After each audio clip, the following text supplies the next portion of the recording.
माझे नाव जगन्नाथ काशीराम महाजन. माझे वय 65 वर्ष. मी धुळे जिल्ह्यात शिरपूर तालुक्यातून बबळाज या गावाहून आलेलो आहे. मला दातांच्या अगोदर त्रास होत होता, त्याची ट्रीटमेंट मी करून घेतलं होतं, पण आता सध्या काही त्रास नव्हता मला. परंतु माझे समोरचे जे सर्व दात आहे ना ते झिजून गेले होते. प्रेशर आल्यामुळे 2 दात असे पुढे आले होते आणि नात बरोबर खेळत असताना एक दात तुटून गेला होता. मग ते एकदम असं हे दिसायचं, समोरच्यांशी बोलताना असं हे वाटायचं किंवा हसताना वगैरे असे दात झिजल्यासारखे. आणि असं काही पदार्थ खाल्ला तर ते अन्न किंवा ते खाल्लेली वस्तू त्या दातात अटकायची, नंतर ते कोरावं लागायचं किंवा त्याचा वास यायचा. काही वेळेस बोलताना समोरच्या माणसांशी बोलतानाही तोंडात अशी दुर्गंधी यायची. त्याच्यामुळे मी असं वाईट वाटायचं. सरांशी बोलणं झालं की सर म्हणजे आपल्याला इम्प्लॅन्ट करावे लागतील, पूर्ण माउथ इम्प्लॅन्ट करायचे किंवा आपण जितके दात चांगले तितके वाचवायचे आणि राहिलेले इम्प्लॅन्ट करून घ्यायचे. तर बाकी दातांना बेस नव्हता, त्यामुळं सरांनी सांगितल्याप्रमाणे सर सांगितलं की 7-8 इम्प्लॅन्ट करावे लागतील आणि बाकीचे आपण दात रूट कॅनल करून आपण पूर्ण ब्रिज बनवून घेऊ आणि नंतर आपल्याला पूर्ण दात असे व्यवस्थित होतील. नवीन दात अजून तर मला तर चांगले वाटत आहे.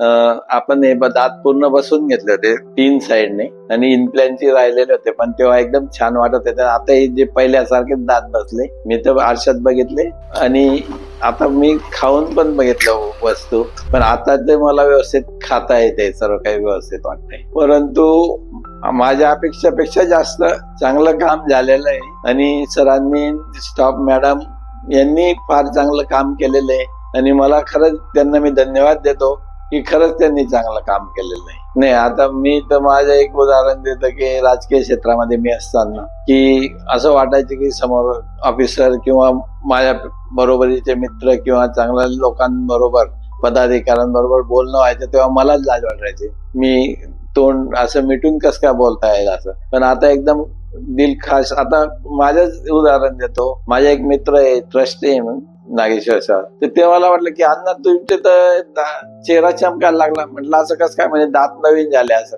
तर मला खरंच वाटलं, तेव्हा वाटलं की नाही, खरंच आपले दात चांगले झाले आहेत. अण्णा म्हणजे तुमचा चेहरा काय चमकायला लागून गेला म्हणजे दात बसवल्यामुळे, असं त्यांनी बोलल्यावर मला ते सॅटिस्फाय झालं की खरंच आपले दात चांगले झाले. मी तर सांगेल की बॉम्बे सारखं असं वाटत नाही. बाकी जे आमच्याकडे वाटतं, आम्ही तालुका जिल्हा लेवलवरनं आलेलो आहे, धुळे जिल्हा शिरपूर तालुका. आणि बॉम्बेला लोक फक्त पैशांकडे बघतात, पैसे हे करतात आणि पैसे बघूनच ट्रीटमेंट करतात. पण मला माझ्या स्वतःचा अनुभव आला. मी सरांशी आणि त्यांच्या स्टाफशी बोललो की खरंच खूप चांगलं स्टाफ आणि खूप चांगले सर आहेत. माझ्या स्वतःच्या ट्रीटमेंटला मला 6 महिने लागले. मला एक इन्फेक्शन होऊन गेलं होतं. मला वाटत नव्हतं की क्लिअर होईल, पण मॅडमने आणि सरांनी खूप काळजी करून ती पूर्ण इन्फेक्शन माझ्या काढून परत हे केलं. मी तर स्वतः कंटाळा आला होता की इम्प्लॅन्ट टाकून मोकळं करा असं मी सांगत होतो, पण त्यांनी कंटाळा न करता ज्यावेळेस मी आलो त्यावेळेस त्यांनी साफ करून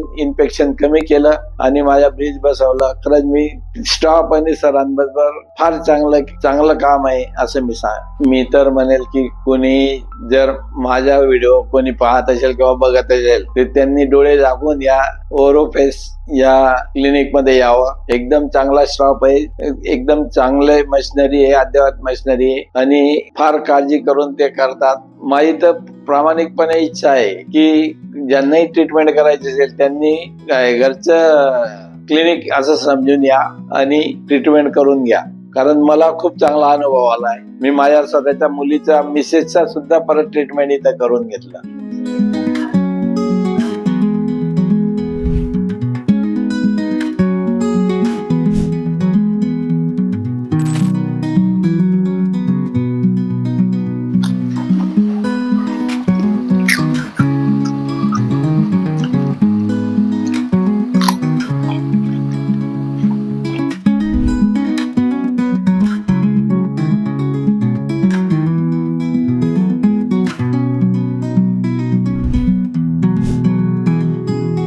हर मुस्कान के पीछे एक कहानी होती है और उस कहानी को हम दोबारा लिखते हैं। ओरोफेस, भारत का स्माइल एक्सपर्ट।